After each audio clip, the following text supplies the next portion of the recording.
bilang kindergarten education deaconess. Pero sa pagbabago po ng panahon, pagbabago ng sitwasyon, sa loob po ng 23 taon na paglilingkod ko, 15 po doon, 15 years, ay ipinaglingkod ko po hanggang sa kasalukuyan, ay ginagampanan ko po ang bilang Christian education deaconess. Bakit ko po ito ibinabahagi sa inyo?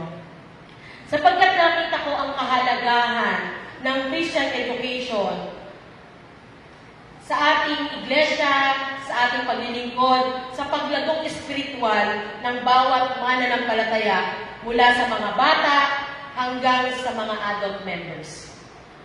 Angola UMC, muli po magandang umaga. Sa mapagpalang araw na ito ay palakpakan natin ang Panginoon. Sapagkat kasabay po ng pagbibigay diin sa Christian education ay ang pagbibigay pugay sa mga lolo at lola. Ayan po sila. Palakpakan po natin ang mga lolo at lola. Tayo po ay manalangin, dakilang Diyos, Diyos na banal, dakila sa lahat. Samahan mo kami. Mangusap ka po sa amin. Ibukas mo ang aming puso at isipan.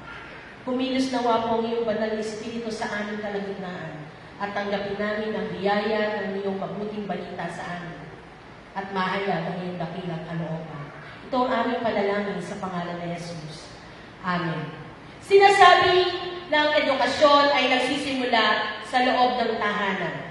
Mula kung paano nagsimula na makapagsalita ang isang baby, ang isang bata, hanggang siya ay ma-develop at mag-mature. Gayon din naman, ang edukasyong Kristiyana ay marapat na magsimula sa loob ng tahanan mula sa pananalangin, pag-aaral ng Biblia, at pinag-uusapan ang salita ng Diyos sa loob ng tahanan.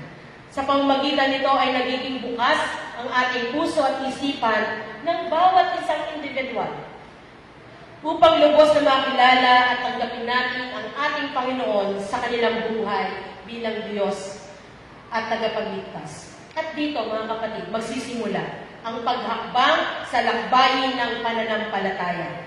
The journey begins through Christian education and discipleship. Ang Christian education and discipleship ay hindi natin mapaghihiwalay sapagkat ang buhay ng Christian education ay ang discipleship system, ang discipleship ministries.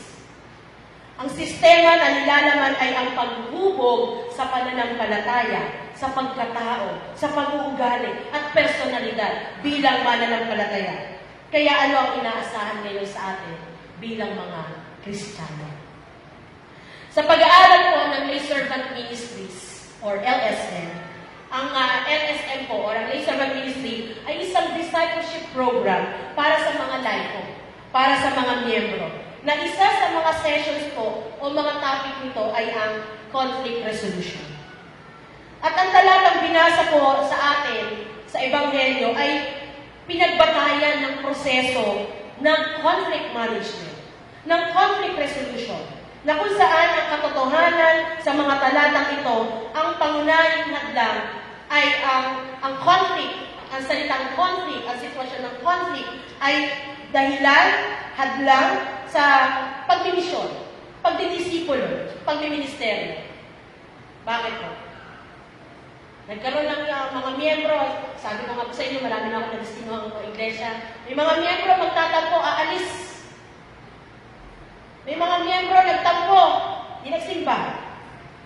Naaapektuhan yung kanilang pagdidisciple, naapektuhan yung kanilang relasyon, naapektuhan yung kanilang pakikipag-ugnayan sa bawat isa. That is conflict. Pero paano ba natin ito haharapin? Kapag sinabing conflict, ito ay salungat sa isa't isa. Ito ay paglalaban-laban o alitan. Naabutan ko po yung Sunday school Love your enemy. Sabi ko, wow. Kasunod ng love your enemy, ay love your neighbor pala, love your enemy. Kaya, tingnan natin, no? Mula po sa binasa natin Mateo 18:15-20, dito ay tinuro ng ating Panginoong Yesus sa kanyang mga alagad ang dapat nilang gawin sa panahon na sila ay makaharap sa ganitong sitwasyon ng conflict. Conflict na hindi minsan o madalas hindi natin maiwasan. Conflict na kung saan nagdudulot ng hindi pagkakasundo-sundo. Pero ang karaniwan sa tao ang paguna sa pagkakamali ng iba. Dito tayo, no? Daming bashers. Nung nag-boom yung social media, ang daming bashers. Naglabasan ng mga bashers. Nandun ang paguna sa mali ng iba, may mga salitang, sino ba ang may kasalanan? Di ba siya ang nagkamali? Eh bakit ako magsusorry? Bakit ko siya patatawarin? Ang daming dahilan ng tao. Pero sa panahon ng anumang conflict situation, mga kapatid, ang lagi nating iisipin, paano makikita at makikilala na tayo ay mga anak ng Diyos. Na tayo ay mga mananampalataya. Na tayo ay mga Kristiyano. Ito ang esensya ng Christian education. Bilang mga mananampalataya, ang course or subject natin is Christian education. Subukan yung walang Christian education sa iglesia. Ang curriculum ng Christian education, discipleship. Ang misyon ay tinagbubilin sa atin ni Jesus, humayo kayo. Gawin ninyong alagad ko ang mga tao sa lahat ng bansa. Ito ang misyon na dapat natin isapamuhay. Bilang Metodista, ito ang misyon na ating binagbabatayan ng lahat ng programa, lahat ng gawain sa iglesia, dapat tumugon sa misyon na ibinigay sa atin ng Panginoon na humayo at gawing alagad ng Diyos ni Kristo ang lahat ng tao. Kaya sa ating pagmimisyon, humayo tayo, gawin natin alagad ni Jesus ang mga tao. Saan? Sa lahat ng ating ginagawa. Kayo man po ay nasa kanya-kanya ng trabaho, ano man ang inyong ginagampanan, humayo at gawing alagad ni Jesus ang kapwa natin. Maging sa ating mga nasasakupan sa loob ng iglesia, sa loob ng tahanan, at maging sa komunidad. Humayo. Ibig sabihin, humakbang tayo. Humayo, ibig sabihin, may responsibilidad tayo. Ibig sabihin, may tungkulin, may inaasahan, at may plano ang Panginoon. Subalit mangyayari ba ito kung ang puso natin ay may kabigatan? Maaaring tinatrabaho na lang natin kasi kaya natin. Pero ang tanong, naroon ba yung katapatan ng ating puso, ng ating pananampalataya upang tayo ay maglingkod, upang tayo ay sumunod sa ating Panginoon? Sa buhay natin, may mga bagay pa ba tayo hindi isinusuko sa ating Panginoon? Sa realidad ng buhay, mayroon talagang hindi pagkakasundo. At kumaharap ang iglesia natin dyan. Kahit po ako sa posisyon ko, hirap po ako eh. Dumating ako sa, ang hirap palang manimba. Ang hirap, kailangan mong pakinggan ng lahat ng tao. Lahat ng makakausap mo, kailangan mong pakinggan. Ang katotohanan, may conflict. Sa buhay at pamumuhay, kahit pa sa loob ng iglesia. May mga pains. May mga stress. May mga dumaraan sa depression. May mga broken-hearted. Bilang mga Metodista, mahalaga na alam natin ang conflict management. At conflict resolution sapagkat ito ang itinuro ni Jesus mula sa ating batayang talata. Kilala natin ang Angono United Methodist Church na mahusay sa paglilingkod at pagmimisyon. Kaya nga po ako narito. Ako ay bunga ng Angono UNC. Ang huli ko pong naging bahagi ako ng pagmimisyon nung nagbubukas po yung Medna. Medna pa nun. Ano na po ba ngayon? King of Light. Medna. Nakikipag-usap pa lang sa mga tao. Wala pang kahit ano. Pero ngayon yung iglesia. Yan ay yung mga katibayan ng pagkilos ng Panginoon sa iglesia ito sa pamamagitan ng bawat isa sa atin na naririto. Kaya mahusay sa paglilingkod, pagmimisyon, gayon pa man, dapat bigyang pansin natin ang ating mga sarili Ako ba ay naglalakbay na kasama ang Panginoon? Ako ba ay nagpapatuloy sa lakbay na taglay ang tunay na pananampalataya?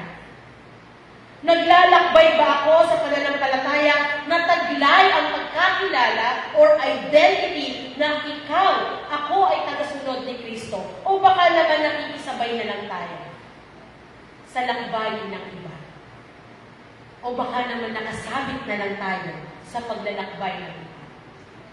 Na kung saan ang tunguhin o direksyon ng ating paglalakbay ay nakituon sa dakilang kalooban ng ating Panginoon.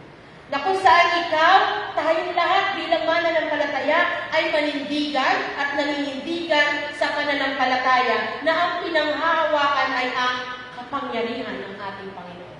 Na ang pinanghahawakan ay ang salita ng ating Panginoon. Ngayon, batid ng Diyos ang mga bagay na nagpapahina, humahadlang, at maaaring magpahinto sa atin sa lakbayin nito na itinuro sa atin ng Panginoong Hesus. Bilang mga lingkod ng Panginoon, bilang mga pastor, diakonesa, dumarag po kami sa ganyang panahon. Pero hindi ibig sabihin kami ay susuko. Ito yung panahon para tayo ay huminto at manalangin.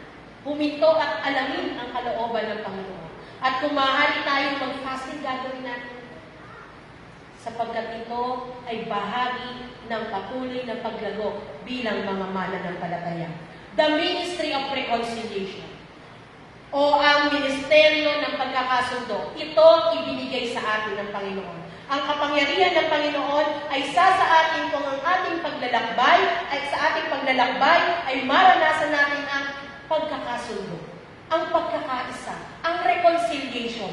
Ang muling pagkakasundo, hindi lamang sa bawat isa, kundi pakipagkasundo natin sa ating Panginoon. Na kung ikaw ay napapalayo ng hihina sa iyong pananampalataya, ikaw ay napalayo sa Panginoon, the Ministry of Reconciliation ang dapat natin isapamuhay na tayo ay magpasyang manumbalik sa ating Panginoon. Nang sa gayon, madama ito yung reconciliation sa bawat isa sa atin. Kaya nais kong ibahagi sa inyo ang panawagan sa mga mananampalataya. May panawagan sa atin ngayon. Una, ikaw, tayong lahat ay tinawag sa ministeryo ng pagkakasundo. Sa ating pakikipag-ugnayan sa tao, ito man ay nakafocus sa pagtuturo, mentoring, counseling. Sa pakikipagkasundo, dapat relational. Pag sinabing relational, tayo ay lumalapit. Anong sabi sa verse 15? Kung magkasala sa iyo ang kapatid mo, puntahan mo siya. At kausapin ang sanlibutan tungkol sa kanyang kamalian. Ang hirap naman, siya ang nagkasala, ako ang lalapit. Diba?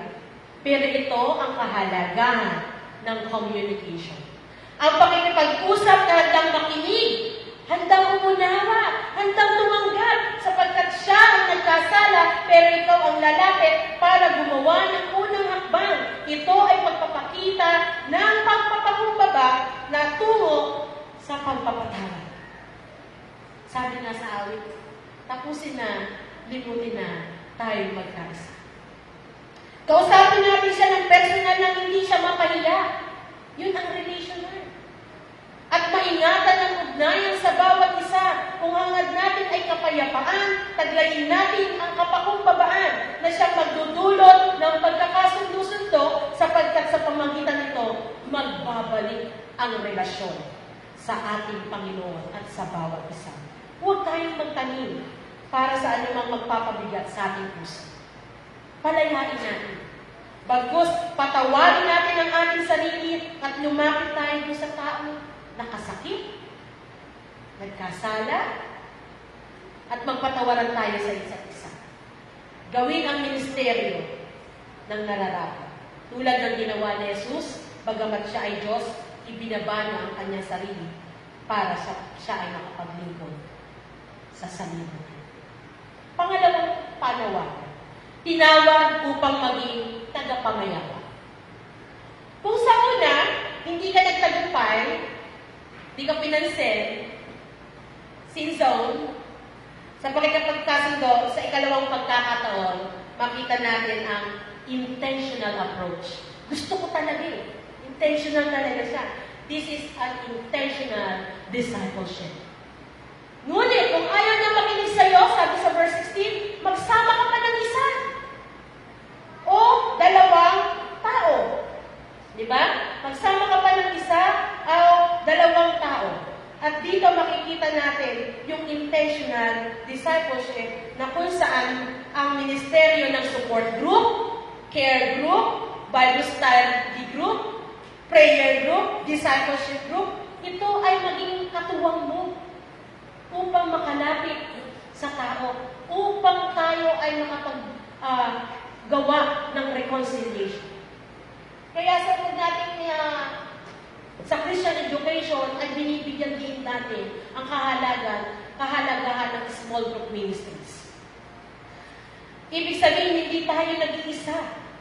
Pakikipagkasundo na may kasama, may companion, na hindi itinotolerate ang mali, kundi tayo ay nagtutuwid, nagtatama ng may pag-ibig. Kalooban ng Diyos na ang sinumang gagawa sa pakikipagkasundo ay secure. Kaya sabi ni Jesus, magsama ka. Magsama kayo. Tawagin niyo pa, 2 o 3, magsama pa kayo. Ito ay pagpapadama na sa kabila ng ating kakulangan at kahinaan, ipahadama ang tiwala sa bawat isa. Ang pagtitiwala na napakahalagang factor sa pagkakasundo. Sa higit na masayang pamumuhay, namumuhay ng may kapayapaan at nararamdaman ang pag-ibig ng Diyos sa pamamagitan ng bawat isa. Pangatlong panawagan, tinawag na maging tapat na saksi.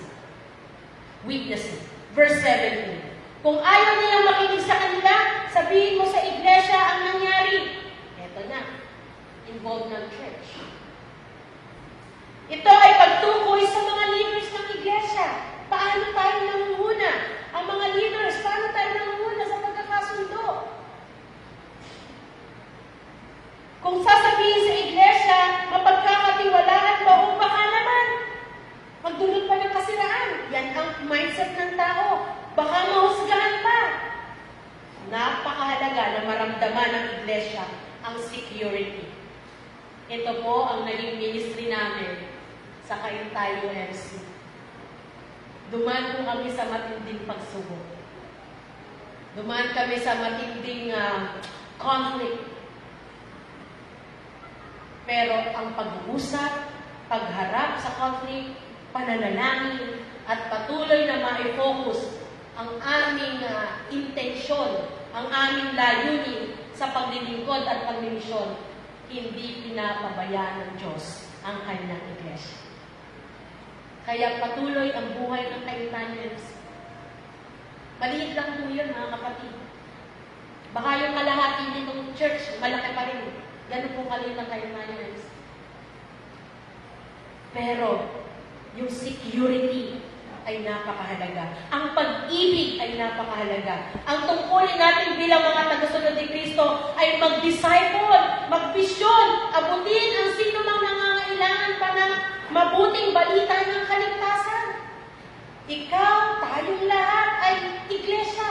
Hindi ang gusaling ito ang iglesia. Tayo, ang bawat isa sa atin na narinito na may buhay at tinawag ng Diyos upang manalo sa Kanya, ang iglesia.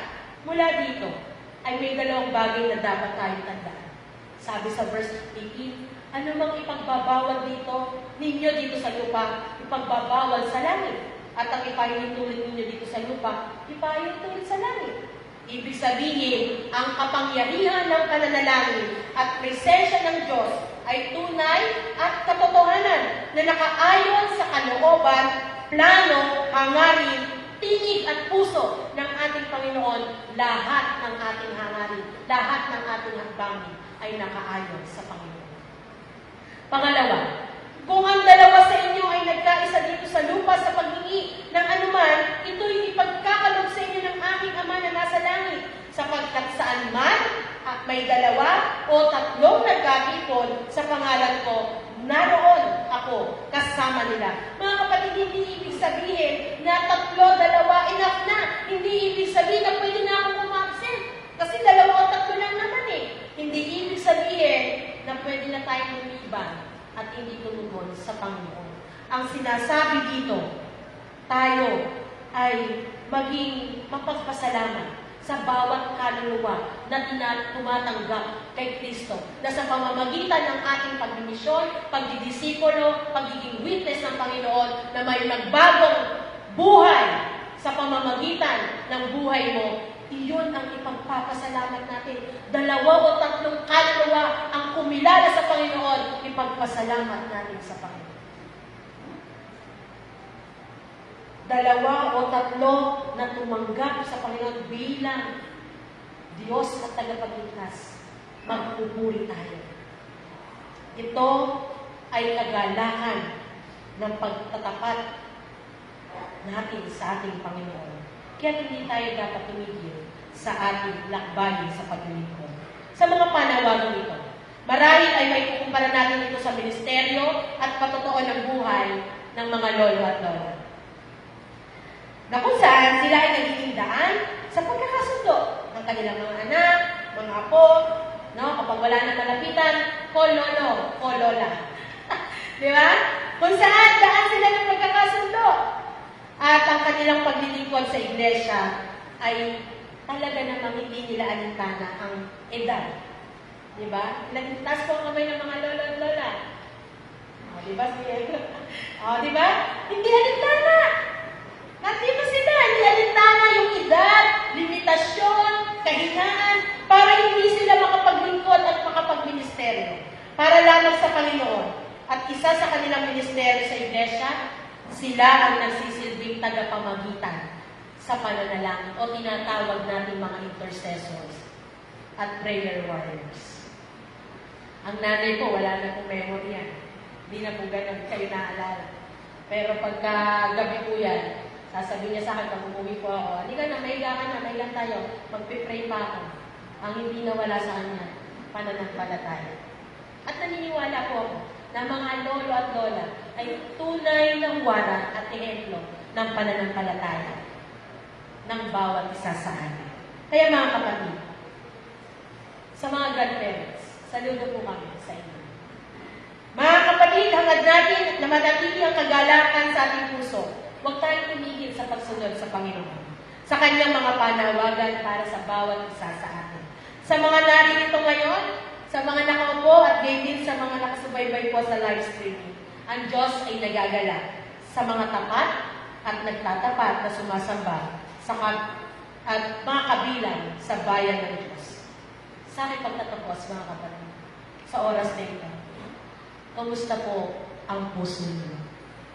Kamusta ang puso mo? May mga nagpapabigat ba sa puso mo at nais mong maging malayo? Inaanyayahan ka ng Diyos.